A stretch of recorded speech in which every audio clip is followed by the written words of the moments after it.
وعلیکم السلام ورحمۃ اللہ وبرکاتہ۔ جی پوچھتے ہیں کہ لا حول ولا قوت الا باللہ کی فضیلت بتا دیں۔ یہ عظیم کلمہ ہے، بہت فضیلت والا کلمہ ہے۔ اس کی فضیلت کے بارے میں نبی کریم صلی اللہ علیہ وسلم نے ارشاد فرمایا۔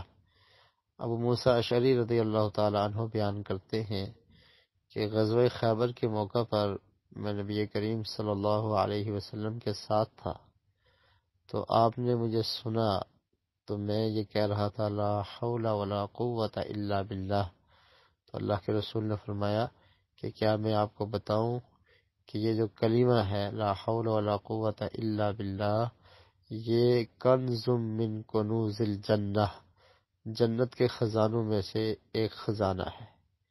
اور پھر اللہ کے رسول صلی اللہ علیہ وسلم نے تقریباً 5 صحابہ کو یہ وصیت کی، یعنی مختلف احادیث میں اس کلمے کو پڑھنے کے بارے میں۔ ابو ذر رضی اللہ تعالی عنہ سے بھی روایت ملتی ہے کہ وہ کہتے ہیں کہ اللہ کے رسول نے مجھے یہ وصیت کی تھی کہ میں لا حول ولا قوت الا باللہ یہ پڑھا کروں۔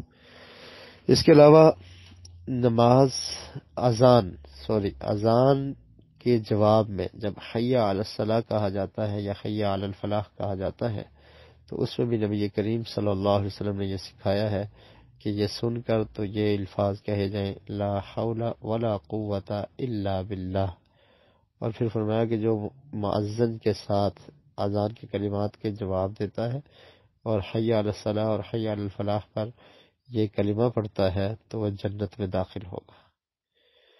اور اس کے علاوہ یہ کلمہ لا حول ولا قوت الا باللہ یہ پڑھنا جب انسان گھر سے باہر نکلتا ہے تو اس دعا میں بھی یہ شامل ہے۔ دعا کے الفاظ یہ ہیں، یہ روایت سنن ترمذی میں اور ابو داؤد میں ہے کہ انسان جب اپنے گھر سے باہر نکلے تو وہ یہ پڑھے بسم اللہ توکلت علی اللہ لا حول ولا قوت الا باللہ۔ تو فرمایا جو یہ پڑھتا ہے تو اسے ہدایت بھی دے گی ہے، اور اللہ تعالیٰ اس کو کافی بھی ہو جاتے ہیں، اور وہ شیاطین کے شر سے اور اس کی شرارتوں سے بھی محفوظ ہو جاتا ہے۔ تو اس دعا میں بھی یہ کلمہ ہے لا حول ولا قوت الا باللہ۔ لا حول ولا قوت کا مطلب کیا ہوتا ہے کہ نہیں ہے کوئی طاقت گناہوں سے بچانے والی اللہ کے علاوہ، یہ لا حول کا معنی ہے۔ ولا قوت الا باللہ، اور نہیں ہے کوئی طاقت اور قوت نیکی کے کام کی توفیق بخشنے والی، نیکی پر لگانے والی اللہ کے علاوہ، یعنی اللہ کی توفیق کے علاوہ نہ میں کوئی نیک کام کر سکتا ہوں اور نہ ہی میں برائی سے بچ سکتا ہوں۔ تو گویا کہ انسان اپنے آپ کو اپنے رب کے سپرد کرتا ہے۔